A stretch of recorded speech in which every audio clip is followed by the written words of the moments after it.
मिथुन राशि वाले बंधुओं, स्वागत है आप सभी का, हृदय से अभिनंदन है। मिथुन राशि भिंड यूट्यूब चैनल में। तो मिथुन राशि वालों, जरा ध्यान से सुनिए। अब इंसाफ की लाठी उठेगी। ईश्वर अब आपके साथ अच्छा ही करेंगे। हर प्रकार की नकारात्मकता दूर होगी और जीवन में सद्गति आएगी। यह हम इसलिए नहीं कह रहे हैं कि आपके ग्रह नक्षत्र बहुत अच्छे हो चुके हैं। ग्रहों की चाल आपको राजा बनाने वाली है, दुखों से बाहर निकालने वाली है। जी नहीं, ऐसा तो नहीं है। स्थिति तो अभी भी विषम ही है। चंद्रमा मकर राशि में गोचर कर रहे हैं। शनि की राशि है, आंशिक दोष उत्पन्न करते हैं। चंद्रमा यहाँ पर खराब हो जाती हैं, यानी कि मानसिक पीड़ा देंगे, रात को नींद लेने में परेशानी होगी और पैसा अटकेगा। इसी के साथ साथ मंगल के साथ शुक्र की युति 26 तारीख को बनने जा रही है। यहाँ पर मंगल और शुक्र मिलते हैं तो मंगल की अग्नि शुक्र की जो शांति है, जो उसकी आभा है, उसे भस्म कर देती है। शुक्र एक शीतल ग्रह है, स्त्री ग्रह है। तो यहाँ पर आपके दाम्पत्य जीवन, प्रेम जीवन में और रुपए पैसे के फ्लो में बहुत बुरा प्रभाव पड़ सकता है। उस पर भी यदि आपकी जन्म कुंडली में मंगल की स्थिति अनुकूल नहीं है, अंगारक योग बना रहा है या फिर आंशिक या पूर्ण मांगलिक बना रहा है, तो ऐसे में यह प्रभाव और अधिक बढ़ जाएगा। तो कहने का मतलब है कि यह हम इसलिए नहीं कह रहे हैं कि आपकी ग्रहों की स्थितियां बहुत अच्छी हो गई हैं। यह तो हम इसलिए कह रहे हैं कि आज के इस कार्यक्रम में जो हम आपको 4 बातें बताने जा रहे हैं, जी हाँ, ये 4 बातें आपकी राशि के जातकों के लिए किसी खजाने से कम नहीं है। शायद आपको किसी ने ये बातें पहले बताई नहीं है, और बताई भी है तो आपको उस तरह नहीं समझाया जैसे हम आपको समझाने वाले हैं। इन बातों का महत्व बताने वाले हैं, विस्तार से इन क्रियाओं को समझाने वाले हैं जो आपको अब अपने जीवन में शामिल कर लेनी है।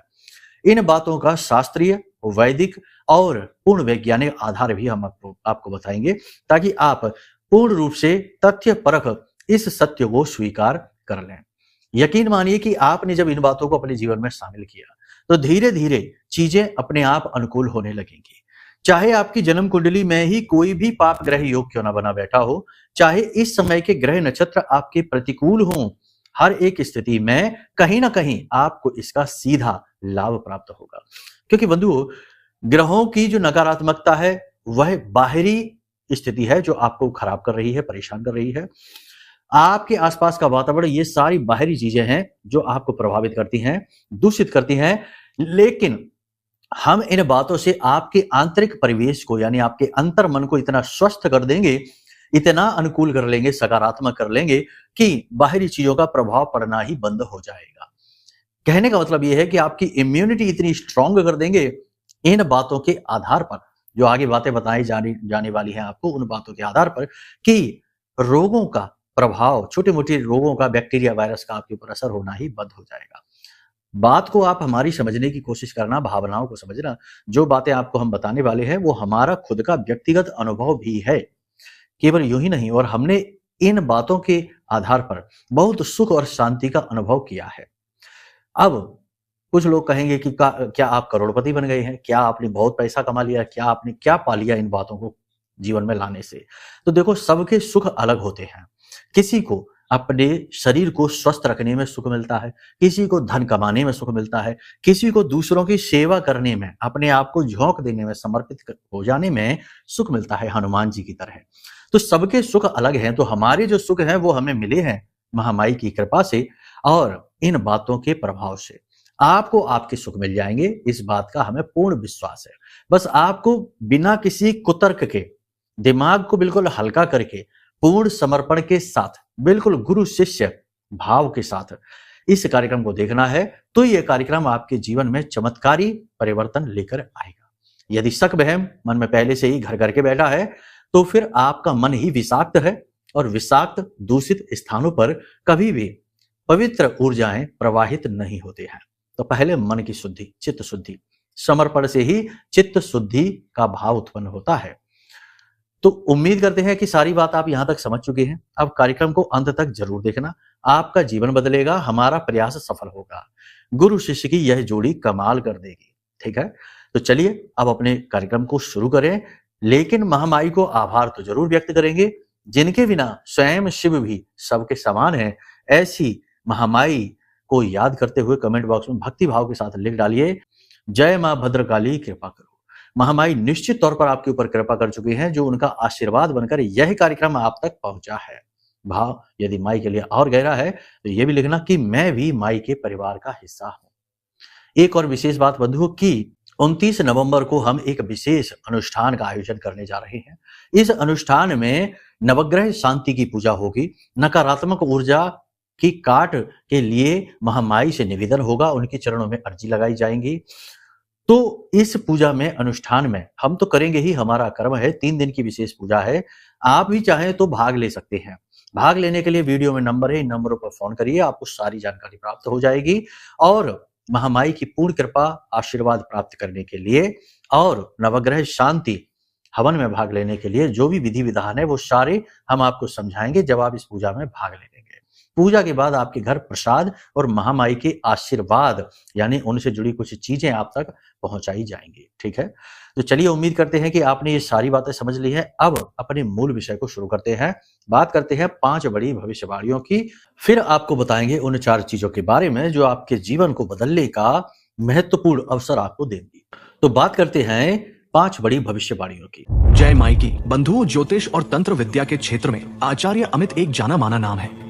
पूज्य गुरुदेव के साधनाओं और ज्योतिष विद्या के अनुभव बेहद दिव्य है। जी हाँ, पूज्य गुरुदेव ने जिसकी भी कुंडली का विश्लेषण किया और कुंडली के अनुसार उसे सटीक उपाय व महामाई माँ बगलामुखी की विशेष कृपा दी, उसके जीवन में सकारात्मक बदलाव तो आए ही है। फिर चाहे समस्या कितनी ही कठिन क्यों ना हो, समाधान तो अवश्य हुआ है। अब ऐसे में यदि आप भी अपने जीवन की किसी बड़ी समस्या से जूझ रहे हैं, जैसे कि कर्जा बढ़ता ही जा रहा है, काम धंधा और व्यापार सब रुक चुका है, रिश्ते नातों में तनाव हद से ज्यादा बढ़ गया है, पूरा जीवन ही नकारात्मकताओं से भर गया है, तो ऐसे में यही सही समय है जब आप श्रेष्ठ गुरु से मार्गदर्शन प्राप्त करें और जीवन के अंधकार को समाप्त कर दिव्य प्रकाश की ओर कदम बढ़ाएं। वीडियो में दिए गए नंबरों पर तुरंत संपर्क करिए और अपनी कुंडली का विश्लेषण व समाधान पूज्य गुरुदेव के द्वारा करवा लीजिए। देर ना करें, आपके देवी देवताओं के आशीर्वाद से ये मौका खुद चलकर आपके पास आया है, इसे गंवाना नहीं है।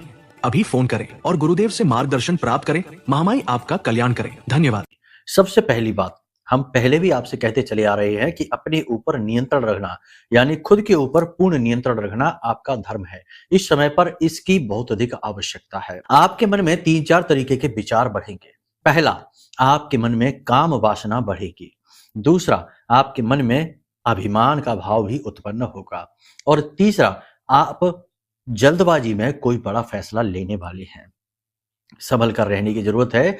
इन सभी चीजों की आवश्यकता है, ये चीजें खराब नहीं हैं, लेकिन इन पर नियंत्रण बहुत अधिक जरूरी है। और इन पर नियंत्रण आप कैसे प्राप्त करेंगे, इसका बड़ा ही सरल उपाय है। नियंत्रण प्राप्त करने के लिए आपको जितना हो सके उतना शांत होना है, धैर्य के साथ काम लेना है, जल्दबाजी नहीं करनी है, विचारशील बनना है, यानी कि रुकना है, ठहरना है, विचार करके तब आगे बढ़ना है। धैर्य और संयम की अधिक आवश्यकता है, यही हम आपसे कह रहे हैं। अब यहाँ पर हम आपको बता दें कि जिम्मेदारियां आपकी अब बढ़ने वाली हैं। आपके कार्यस्थल पर भी आपके ऊपर कार्य को लेकर अलग अलग तरीके की नई जिम्मेदारियां प्राप्त होंगी। निश्चित ही बात है कि आप इनसे अच्छी तरह से पार पाएंगे तो आपकी उन्नति भी होगी, तरक्की भी होगी। ठीक है, तो यानी मेहनत करने का समय आ गया है, कठोर परिश्रम करना ही है। वैसे तो आप लंबे समय से ये कर ही रहे हैं, आगे भी आपको अभी यही करना है।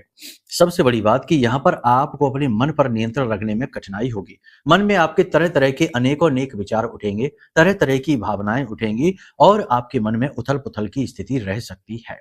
साथ ही साथ कहीं ना कहीं आपके मन में कड़वाहट भी उत्पन्न होगी आपके अपने जीवन के प्रति और आपके रिश्ते नातों के प्रति, कि उनका जो बर्ताव नकारात्मक आपके प्रति रहा, आपके लिए रहा, उस व्यवहार के लिए, उस बर्ताव के लिए आपके मन में नकारात्मकता का भाव रह सकता है। कर्जे का लौटाने का दबाव आपके ऊपर बढ़ सकता है। कर्जा आपको परेशान कर सकता है। लोग आपसे कर्जा वसूलने के लिए आपको प्रताड़ित कर सकते हैं, तरह तरह से आपको घेराव करेंगे, आपको परेशान करेंगे।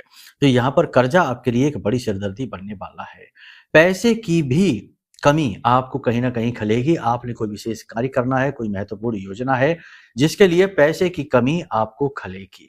यहाँ पर पैसे की जहां कमी खलेगी, वहीं दूसरी ओर अचानक से आने वाले खर्चे भी आपको लगातार परेशान करेंगे। इतना ही नहीं, इसी के साथ साथ शत्रुओं की संख्या भी बढ़ेगी। देखो, यहाँ पर आपके शत्रु की संख्या बढ़ेगी। शत्रु आपको घेरेंगे, आपके खिलाफ षड्यंत्र करेंगे और आपकी छवि को खराब करने की कोशिश की जाएगी। कहीं ना कहीं किसी न किसी प्रकार से आप अपनी किसी गलती की वजह से ही बड़े प्रलोभन में फंस सकते हैं और इस प्रलोभन में फंसने की कीमत आपको चुकानी पड़ेगी, अपने मान सम्मान से, अपने मन की शांति सुकून को देकर। ठीक है। कहीं ना कहीं नकारात्मकता आपको घेरेगी, आपके बनते हुए काम अचानक से बिगड़ जाएंगे, एंड मोमेंट में जाकर आपका काम बिगड़ जाएगा, जिससे आपका मन खराब हो जाएगा, मूड खराब हो जाएगा। आपको मार्गदर्शन की बहुत अधिक आवश्यकता है, इसलिए इस समय और काल पर आपको जो आपके शुभ चिंतक हैं, जो अनुभवी लोग हैं, उनकी सलाह लेने की बहुत अधिक आवश्यकता है। गुरुजनों की, माता पिता की सलाह लेने की बहुत अधिक आवश्यकता है।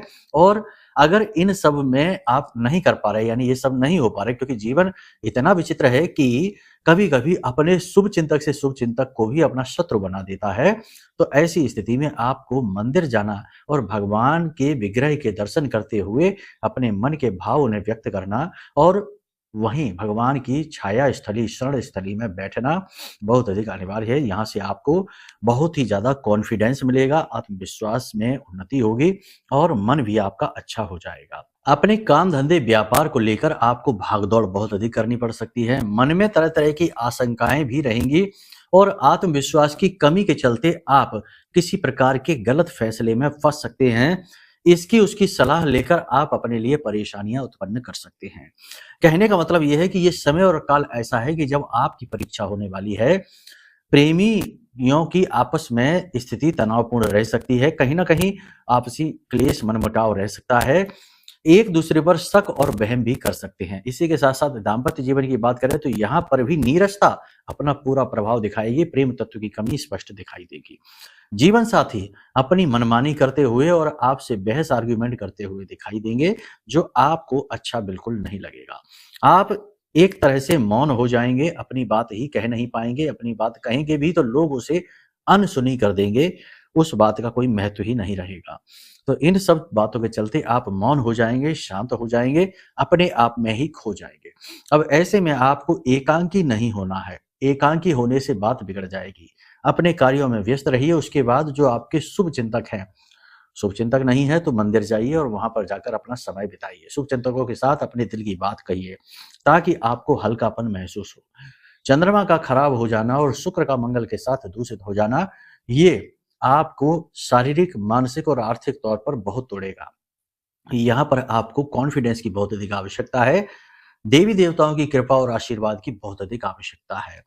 ये सारी भविष्यवाणियां जो हम आपको कर रहे हैं, ये इस समय के गोचर चार्ट के अनुसार है। हो सकता है कि आपके कुंडली में स्थिति और भी बुरी हो, यानी कहने का मतलब अगर मंगल, हमने जैसा कहा कि मंगल की स्थिति अच्छी नहीं है, तो स्थिति और ज्यादा बिगड़ जाएगी। अचानक से घाटा आ जाएगा, अचानक से दुर्घटना हो जाएगी, अचानक से कोई रोग, पुरानी बीमारी उभर जाएगी और आपको हॉस्पिटल पहुंचा देगी। तो ये एक स्थिति बनती है। इसी के साथ साथ यदि चंद्रमा आपकी कुंडली में खराब होकर बैठा है तो आपको डरावने सपने आएंगे। आपको ऐसा लगेगा जैसे आपके ऊपर किसी ने कुछ करवा रखा है, तंत्र मंत्र करवा रखा है। माँ की सेहत अचानक से बहुत ज्यादा बिगड़ जाएगी। इसी के साथ साथ आपको रात को नींद लेने में भी परेशानी आएगी और देवी देवताओं की छाया आपके ऊपर से हटने लगेगी, कृपा आपके ऊपर से हटने लगेगी। तो बहुत सारी स्थितियां होती हैं, हम आपको बता दें इस स्थिति से निकलने के लिए। क्योंकि देखो कई बार ऐसा होता है कि जातक बहुत लंबे समय से एक ही तरीके की समस्या से पीड़ित चल रहा है, या फिर जातक के प्रयास असफल होते चले जा रहे हैं, कोई भी प्रयास सफल ही नहीं होता है, जातक केवल और केवल संघर्ष करता रह जाता है। या फिर ऐसा होता है कि जातक पहले अच्छा काम कर रहा था, सब बढ़िया चल रहा था, लेकिन अचानक से डाउनफॉल आ गया। ये सारी ग्रह स्थितियां बनती हैं जब जातक की कुंडली में किसी प्रकार का पाप ग्रह योग बना होता है। इन पाप ग्रह योगों को मिटाना बहुत ज्यादा जरूरी होता है, वरना ये आपके जीवन के ऐसे कर्म बन जाते हैं, ऐसे कष्ट बन जाते हैं जो आपको लंबे समय तक भोगने पड़ते हैं, आजीवन ही भोगने पड़ते हैं। तो ऐसे में आपको अपनी कुंडली दिखानी चाहिए, क्योंकि जो भी कर्म है जो भोगने के लिए आपको मिला है, कष्ट है, उसे मिटाने के दो ही मार्ग हैं। या तो उस कष्ट को भोगते रहिए या उसका प्रायश्चित कर लीजिए। जब आप कुंडली दिखाएंगे तो कुंडली में आपके हम उस दोष के बारे में आपको बताएंगे, उस दोष के निवारण के लिए हम आपको सटीक उपाय दे देंगे और उन उपायों को करने से आपका वह दोष समाप्त हो जाएगा, क्योंकि आपने प्रायश्चित किया, यानी कर्म जो उपाय किए हैं वो प्रायश्चित कर्म है। ठीक है, प्रायश्चित कर लिया तो वह दोष क्षीण हो जाता है। एकदम से तो नहीं होगा, लेकिन धीरे धीरे क्षीण होगा और उसका प्रभाव आपको दिखाई देगा। लेकिन कभी कभी ऐसा होता है कि जब 10-5 साल या लंबे समय से या अचानक से आने वाला कोई पाप ग्रह योग घेर कर आपको बैठ जाता है, तो उपायों की शक्ति भी आपको बचा नहीं पाती है। क्योंकि बिल्कुल ऐसे ही जैसे कि लंबे समय तक बीमारी शरीर में रुक जाए तो बीमारी तो चली भी जाएगी उपाय करने से, दोष दूर हो भी जाएगा, लेकिन जो कमजोरी आ गई है, जो इम्यूनिटी वीक हो गई है, वह लंबे समय तक आपको कष्ट पहुंचाएगी। तो इस लंबे समय तक निगेटिविटी से बचने के लिए आपको यह महारक्षा कवच जो हमने बनाया है, मंत्र शक्ति से जागृत है, अभिमंत्रित है, ब्रह्मास्त्र विद्या मां बगलामुखी के मंत्रों से सिद्ध किया हुआ है, हमारी साधना का बल है इसमें।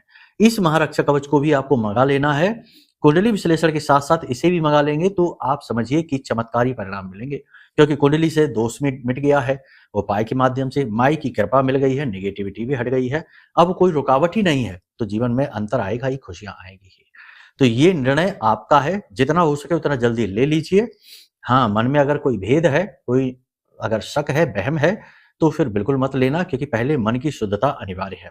यहाँ ऊर्जाओं का परिवर्तन हो रहा है, कोई हम गाड़ी के स्पेयर पार्ट बदलने की बात नहीं कर रहे हैं कि नया पार्ट लगा दिया कल से गाड़ी बढ़िया चलेगी। ऊर्जाएं परिवर्तित करना मजाक नहीं है, इसमें समय लगता है, मेहनत लगती है और बहुत ज्यादा बल, आध्यात्मिक बल लगता है। तभी तो गुरु यदि हाथ रख दे तो चेले का जीवन संवर जाता है, क्योंकि गुरु के पास तपोबल होता है। ठीक है, यहां तक सारी बात आपने समझ ली। अब बात करते हैं उन 4 बातों की। तो देखो, सबसे पहली और सबसे बड़ी बात कि अगर आपने गुरु को एक्टिव करके रखा है तो आपका कोई बाल भी भागा नहीं कर पाएगा।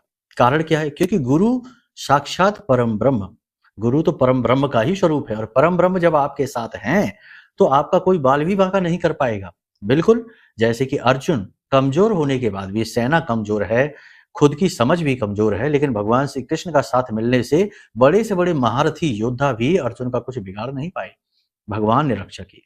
ऐसे ही गुरु आपकी रक्षा करेंगे। तो गुरु को एक्टिवेट रखना, पॉजिटिव रखना बहुत ज्यादा जरूरी होता है। अब गुरु एक्टिवेट कैसे होते हैं? पूजा पाठ से तो होते ही है, सीधी सी बात है। दिन में एक आध बार रामायण की चौपाइयां, 4-5 चौपाइयां जरूर पढ़िए, 4-5 श्लोक अवश्य बोलिए, श्रीमद् भागवतम के कोई एक आध 2 श्लोक याद कर लीजिए, वो बोलिए। यानी कोई ना कोई ऐसा कर्म जो आपको पूजा पाठ से, भगवान से सीधे जोड़ता है, वो कर्म अवश्य करिए। लेकिन ये सारे कर्म बहुत से लोग करते हैं, तब भी उनका गुरु एक्टिवेट नहीं होता, निगेटिव रहता है। इसका कारण यह है कि मन में बहुत ज्यादा व्याकुलता है, कचरा भरा हुआ है। अब आप समझिए कि आपने पूजा की, हनुमान चालीसा पढ़ा पूरे मन से, एक बार नहीं 7 बार पढ़ लिया, लेकिन 7 बार हनुमान चालीसा पढ़ते समय हनुमान जी पर तो ध्यान ही नहीं है। ध्यान कभी दुकान पे चला जाता है, कभी मोबाइल पे चला जाता है, कभी पैसे लेने हैं, पैसे देने हैं, इसका बिल, उसका बिल, ये इंस्टॉलमेंट, ये सब पे ध्यान जा रहा है। तो अब ये चालीसा पढ़ना कहाँ तक सिद्ध होगा? कभी नहीं, ये तो एक नौटंकी, फॉर्मेलिटी हो गई। तो ऐसी ही चीजें लोग कर रहे हैं आज के समय में। कहते हैं गुरुजी हम पूजा तो बहुत करते हैं, लेकिन फिर भी परेशान है। तो इसीलिए तो परेशान है, क्योंकि मन कहीं और है, तन कहीं और है। तो वो एक क्या हो गई? रोबोटिक एक्टिविटी, यानी मशीनी कृत्य हो गया। तो अब करना क्या है? गुरु को एक्टिवेट करने के लिए सबसे पहले आपको ध्यान करना सीखना है। प्रतिदिन का नियम बनाइए कि जब आप सोकर जागें तो स्नान आदि करने के बाद या बिना स्नान किए ही, क्योंकि ध्यान एक एक्सरसाइज है, कोई पूजा पाठ का कर्म नहीं है। ठीक है, तो आंख बंद करके कहीं पर भी शांतिपूर्ण जगह पर बैठ जाइए। कोशिश करिए सूर्योदय से पहले जागिए, क्योंकि ये सारी चीजें उस समय पर बहुत जल्दी फलीभूत होती हैं। तो आंख बंद करके किसी भी एकांत स्थान में, घर पर छत पे बैठ जाइए, किसी एकांत कमरे में बैठ जाइए जहां स्वच्छ हवा हो, वातावरण शुद्ध हो, बैठ जाइए। 10 से 15 मिनट के लिए, आधे घंटे के लिए आंख बंद किए यूं ही बैठे रहिए। जो भी विचार आए उन्हें आने दीजिए, जाने दीजिए, छेड़िए नहीं। विचार आया, आंख बंद करके बैठे, अरे आज तो शर्मा जी से फोन पे बात करनी थी, ये कहना था, वो कहना था, इससे पैसे लेने थे। फिर विचार करिए, जब वो जाएंगे तब करेंगे, तब देखेंगे, अभी नहीं, अभी ध्यान करने दो, अभी ध्यान करने दो। विचार आ रहा है, आपने कैंसिल कर दिए, आया कैंसिल किया, आया कैंसिल किया, ये क्रिया एक्सरसाइज चल रही है। अब 4-5-6 दिन के अभ्यास के बाद विचार आने कम हो जाएंगे, खत्म नहीं होंगे, आने कम हो जाएंगे और उन पर नियंत्रण आपका बनता चला जाएगा। ठीक है, तो इस तरह से ध्यान का अभ्यास प्रतिदिन करिए। इसी के साथ साथ दूसरा कर्म आपको ये करना है कि जब भी आप सोकर जागे, तो सोकर जागना एक, देखो नींद में जाना मृत्यु है और सोकर जागना एक जन्म है। यानी हर व्यक्ति प्रतिदिन मृत्यु का अनुभव करता है और प्रतिदिन पुनर्जन्म का अनुभव भी करता है। भाव बहुत बड़ा है। आप समझिए कि बहुत सारे लोग ऐसे हैं जो सोते हैं तो फिर उठ नहीं पाते, यानी कि वो सचमुच में ही उस अवस्था में चले जाते हैं। और जो नींद है उसे भी समाधि से जोड़ा गया है, यानी कि वह आंशिक मृत्यु का ही अनुभव है। तो आप समझिए कि जब आप सुबह सोकर जागते हैं तो आपको आभार रखना चाहिए भगवान के प्रति। उस ब्रह्म के प्रति, अपने देवता के प्रति। तो इसके लिए सबसे अच्छा तरीका है, जो शास्त्रों में भी बताया गया है, कि जैसे ही उठकर बैठे बिस्तर पर तो पालथी मार के सुखासन में बैठ जाइए, आंख बंद किए रखिए। उसके बाद अपनी हथेलियों को इस तरह मलिए और अपनी आंखें खोलकर अपनी हथेलियों के दर्शन करिए।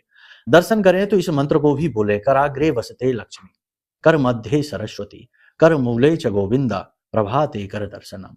सबसे पहले आंख खोले तो अपने ही कर के दर्शन करिए, अपने ही हथेलियों के दर्शन करिए, क्योंकि इनमें ही देवी देवताओं के वास बताए गए हैं।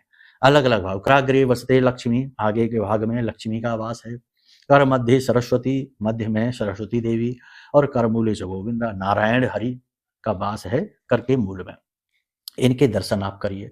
दर्शन करने के बाद में फिर ऐसे मलिए और इसके बाद इसे अपने चेहरे पर पूरे भाव के साथ मल लीजिए और अनुभव कीजिए कि तीनों देवी देवताओं की कृपा आपको प्राप्त हो रही है, सरस्वती जी की, लक्ष्मी जी की और नारायण की। इनकी कृपा आपका उद्धार करेगी। ठीक है, तो ये बहुत अच्छा भाव है। फिर इसके बाद थोड़ी देर के लिए आंख बंद करके वहीं बैठे रहिए और उस ब्रह्म से, जिसका एक अंश आपके अंदर जगमगा रहा है छोटे दीपक के रूप में, इस अनुभव को याद करिए और उस ब्रह्म से अपने रिश्ते को और मजबूत करिए, जोड़िए। ठीक है, तो ये सारी क्रियाएं करनी है। इसके बाद अपनी नाक का अनुभव, यानी इसे स्वर विज्ञान कहते हैं, अपनी नाक का अनुभव कीजिए कि जिस नासिका से श्वास बाहर आ रही है, दाहिनी नाक से श्वास बाहर आ रही है तो दाहिना पैर जमीन पर रखिए, बाईं नासिका से श्वास बाहर आ रही है तो बायां पैर जमीन पर रखिए और फिर अपने कार्यों में लगिए। और सुबह के समय 2-4 बार इस श्लोक को भी बोल दीजिए, ब्रह्मा मुरारी त्रिपुरांतकारी, भानु शशि भूमि सुतो बुधश्च, गुरुश्च शुक्रः शनि राहु केतवा, सर्वे ग्रहा शांतिकरा भवन्तु। सभी ग्रहों की शांति, ब्रह्मा मुरारी यानी ब्रह्मा विष्णु महेश की कृपा और सभी ग्रहों की शांति आपको प्राप्त हो जाए। इस श्लोक को 4-5 बार बोल दीजिए। गुरु पूरी तरीके से एक्टिवेट हो चुका है, अब कोई ताकत आपका कुछ बिगाड़ नहीं पाएगी। तंत्र मंत्र भी करेगा तो वापस जाएगा और आपकी हर पूजा पाठ का आपको पूरा पूरा फल प्राप्त होगा। इन क्रियाओं को करिए। देखो, कोई भी उपाय बाहरी काम तभी करेगा जब आप उसे अंदर धारण करेंगे, उसकी पात्रता लेकर आएंगे। मानकर चलिए कि आपके कटोरे में पहले से ही ढेर सारा यानी पूरा जल भरा हुआ है और आप लाइन में लगे हैं और कह रहे हैं, भगवान इसे भर दीजिए, इसे भर दीजिए। ये तो पहले ही भरा है, इसमें क्या भरे? तो इसे खाली करिए, इसकी पात्रता को बढ़ाइए और फिर भगवान भरेंगे। ऐसे ही हमारा दिमाग जो है ना, ये दुनिया भर की आलतू फालतू बातों से भरा रहता है। इसे खाली करिए। खाली करने की क्रिया हमने आपको बताई ही है। जब यह खाली होगा तो फिर ब्रह्म की ऊर्जा यानी ईश्वर का ज्ञान और विद्या इसमें प्रवेश करेगी और जो भरा हुआ दिमाग है वह अविद्या से भरा हुआ है। तो अविद्या को हटाइए, विद्या को स्थान दीजिए और आप दिन की बेहतरीन शुरुआत करिए। कोशिश करिए कि प्रतिदिन मंदिर जाइए। प्रतिदिन मंदिर जाने से शुक्र मजबूत हो जाता है, गुरु अनुकूल हो जाता है और शनि की कृपा प्राप्त होनी शुरू हो जाती है। मंदिर के बाहर जो भिखारी बैठे हैं उन्हें अन्न और धन का दान करिए, यानी थोड़ा बहुत कुछ खाने को दे दो और 10-5 रुपए दे दो। ये क्रियाएं ऐसी हैं जो कि आपके सौभाग्य को जगाती हैं, आपके प्रारब्ध को मजबूत करती हैं, आपकी क्रिया शक्ति को प्रबल करती हैं। दूसरा व्यक्ति गड्ढा खोदेगा, पानी निकले या ना निकले, लेकिन आप गड्ढा खोदेंगे, कुआं खोदेंगे, पानी जरूर निकलेगा। ये है क्रिया शक्ति प्रबल होना। ठीक है, तो ये चीज हो जाएगा। तो इन क्रियाओं को अपने जीवन में शामिल करिए। साथ ही किसी विशेष दिव्य शक्ति जिसमें भी आपका भाव है, भोलेनाथ का है या हनुमान जी का है या दुर्गे माँ का है, जिस भी देवी देवता में आपका भाव है, महीने में एक बार उनका बड़ा अनुष्ठान जरूर कर लिया करिए। 7 दिन का, 3 दिन का, 5 दिन का संकल्प लेकर अनुष्ठान जरूर करिए और संकल्प में वो चीज तय करिए जो आप चाहते हैं कि देवता आपके लिए करें।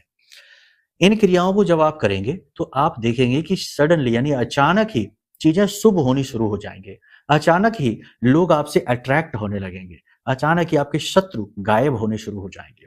ये सारी बातें बहुत ही व्यवहारिक हैं, बहुत ही प्रमाणित हैं और ये आपके अंदर शुद्धता को बढ़ा देगी, यानी आपके अंदर का फिल्टर सिस्टम एक्टिवेट हो जाएगा। फिर आचार व्यवहार यानी वाणी को शुद्ध रखिए। वाणी में अपशब्द नहीं बोलना है, गाली गलौज नहीं देना है, बुरी से बुरी परिस्थिति में भी मौन रह जाना है, शांत रह जाना है। दूसरा, किसी का अपमान नहीं करना है। जब आप किसी का अपमान कर देते हैं, फिर चाहे वह बड़ा हो, छोटा हो, कैसा भी हो, कहीं ना कहीं उसके मन से नेगेटिविटी तो जागृत होती ही है, सीधी आपकी ओर आती है, क्योंकि आपने ही तो उसे शुरू किया है, तो आपका काम खराब होगा। दूसरा, छोटे-छोटे लोग जो होते हैं ना, देखो कहना पड़ रहा है, वैसे नहीं कहना चाहते, कोई छोटा नहीं होता, सब संसार में बराबर हैं। लेकिन छोटे-छोटे काम कर रहे हैं लोग, रिक्शे वाला है या फिर धोबी है या दूध वाला है, छोटे-छोटे लोग हैं जो आपको पता है कि ये बहुत गरीब है, जैसे-तैसे रोज़ी-रोटी चलती है। उन्हें खुश कर दीजिए। कभी उनका ₹100 का काम उन्होंने आपका किया है और उनको आप 110 दे दीजिए। वो ₹10 से आपका कुछ ख़ास बिगड़ेगा नहीं, लेकिन उस व्यक्ति की दुआ आपको मिल जाएगी। अगर वो ये कह देगा कि आपका सब अच्छा होगा, आप बहुत अच्छे इंसान हैं, तो समझो आप सचमुच में बहुत अच्छे इंसान बन गए और आपका सौभाग्य जागृत हो गया। ये क्रियाएँ हैं, लेकिन लोग इसका ठीक उलट करते हैं, उन्हीं को दबाते हैं, उनके ही पैसे काटते हैं, उन्हीं को कुचलते हैं और बड़े-बड़े शोरूमों में जाकर 10-10 हज़ार, 50-50 हज़ार रुपए उड़ाकर चले आते हैं। ₹1 का भी, 1 चवन्नी का भी मोल-भाव नहीं कर सकते, नहीं तो भगा दिया जाएगा वहाँ से। ये स्थिति है। तो आप समझिए, जीवन को इस तरह जियो कि जीवन एक कहानी बने, ना कि इस तरह जियो कि जीवन एक दुर्भाग्य और भ्रष्टाचार का दलदल बन जाए, ठीक है? सारी बातें जो हमने आपको बताई ये हमारे अपने विचार हैं, जो हम अपने जीवन में भी रखते हैं, अमल में लाते हैं, सबको सिखाते हैं जो हमसे जुड़ते हैं। आज हमारा मन किया आपको सिखा दें। ये सारे कार्य किए तो आपकी रक्षा स्वयं ब्रह्म करेंगे, भगवान करेंगे। आपकी नहीं करेंगे तो फिर किसकी करेंगे? आप जैसे ही लोग तो भगवान को प्रिय हैं, बस जो कमियाँ हैं उनको दूर कर लीजिए। उम्मीद है सारी बात आपने समझ ली है। अब यदि कुंडली विश्लेषण कराना है, कवच मंगाना है या महाअनुष्ठान में भाग लेना है, किसी भी प्रकार की जानकारी चाहिए तो नंबर वीडियो में है, इन पर फ़ोन कर लीजिए। सारी जानकारी आपको प्राप्त हो जाएगी, ठीक है? चलिए वाणी को यहीं विराम देते हैं। हमेशा हँसते रहिए, मुस्कुराते रहिए, सकारात्मक रहिए। महामाई आपका उद्धार करेंगी। प्रेम से बोलिए जय माई की। हमारे प्रिय और परम पूज्य आचार्य जी ने अपनी साधनाओं के अनुभवों पर आधारित शक्तिशाली उपाय और क्रियाओं के माध्यम से हजारों लोगों के जीवन को पूरी तरह से बदला है। आचार्य जी के द्वारा बताया गया हर एक उपाय इतना सटीक और कारगर होता है कि जो भी इसे पूरे भाव के साथ कर लेता है, उसे साक्षात महामाई की कृपा और आशीर्वाद प्राप्त हो जाती है। इसलिए निसंकोच इन उपायों को पूरे भाव के साथ करिए, आपका कल्याण होगा। जय माई की।